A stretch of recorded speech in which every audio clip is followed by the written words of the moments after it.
jouer notre rôle et continuer à ne pas, encore une fois, à le jouer de manière responsable. Aujourd'hui, ce soir, la Société Générale a dévoilé son plan stratégique baptisé Avenir 2019-2020, un plan stratégique qui a pour ambition d'accompagner le développement et la croissance du Maroc au-delà des conjonctures, dans une pérennité de développement avec nos acteurs, avec les clients. L'objectif est d'être plus proche de nos clients, de développer une proximité plus importante, d'être plus agile, d'offrir à nos clients les meilleurs produits et services qu'un groupe local, mais aussi s'appuyant sur les expertises d'un groupe international, peut offrir à ses clients. L'objectif de ce plan stratégique, c'est aussi de tirer profit des nouvelles technologies, du digital, pour renouveler les expériences clients, qu'elles soient plus fluides, plus agiles. Ce plan stratégique s'accompagne par une évolution de notre organisation. L'objectif, là aussi, c'est de redonner des marges de manœuvre au territoire, décentraliser la décision, déléguer davantage pour que nos clients puissent avoir les réponses le plus rapidement possible, puissent avoir un service de qualité dans leurs agences et dans leurs délégations régionales. Enfin, aujourd'hui, nous avons aussi décliné notre nouvelle signature de marque autour de « C'est vous l'avenir, Antum al-Mustaqbal ». Cela donne du sens à notre métier de banquier, partenaire de confiance, engagé avec nos clients et avec l'ensemble de nos partenaires à construire un avenir meilleur, à réaliser leurs projets, à avoir plus d'impact dans la société. 60% d'augmentation de résultats nets à horizon 2022 qui nous ramène en social à 1,5 milliard. Bon, on va continuer effectivement à faire notre métier. Ça veut dire à faire ce qu'on appelle la transformation, à faire des crédits, aussi bien pour la grande entreprise, mais également un focus sur la PME.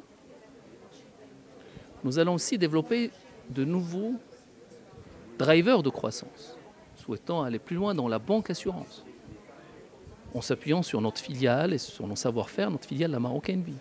Nous souhaitons accélérer et développer davantage le crédit conso en s'appuyant là aussi sur notre filiale ECDOM, qui est un des leaders en matière de crédit conso.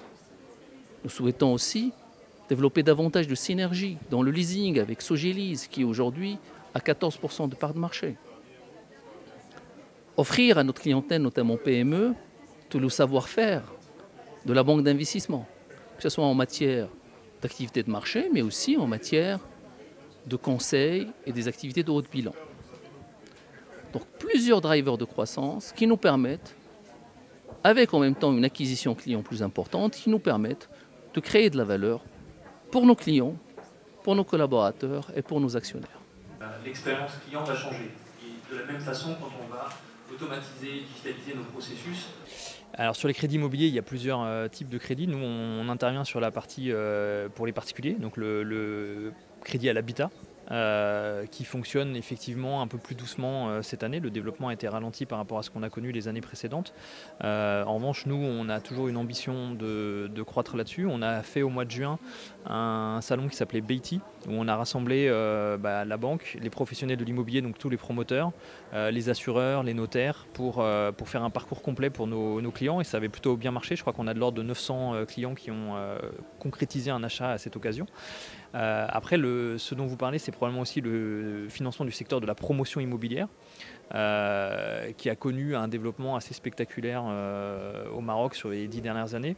Et à un moment donné, on est arrivé à une situation de bulle où, j'ai envie de dire, tout entrepreneur avait son business traditionnel et puis un petit peu de promotion immobilière en plus. Clairement, cette bulle aujourd'hui, elle a éclaté. Le marché, j'ai envie de dire, s'est rationalisé, s'est professionnalisé et on arrive maintenant à travailler avec des promoteurs qui peuvent être soit des grands acteurs nationaux, soit des promoteurs locaux qui connaissent très bien leur région, qui ont du foncier de bonne qualité, bien localisé et qui connaissent notamment les tendances démographiques qui sont hyper importantes sur ces sujets-là. Et nous, on accompagne la promotion immobilière dans ce cadre-là. C'est-à-dire qu'on ne finance effectivement pas des personnes qui ont juste un projet parce qu'ils avaient une opportunité pour faire un coup. En revanche, des professionnels professionnels de l'immobilier qui ont une vraie démarche d'acquisition du foncier, de marketing, d'identification des acteurs. On développe ça et on a une enveloppe d'investissement disponible qui est de l'ordre de 2 milliards de dirhams pour financer la promotion immobilière.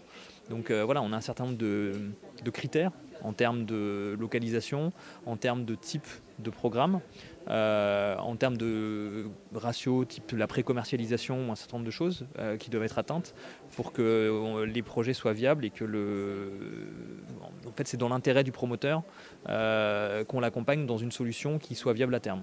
On a un certain nombre de promoteurs qui nous remercient aujourd'hui d'avoir été stricts dans une certaine période et de leur a permis de repenser un peu leur projet pour faciliter la commercialisation.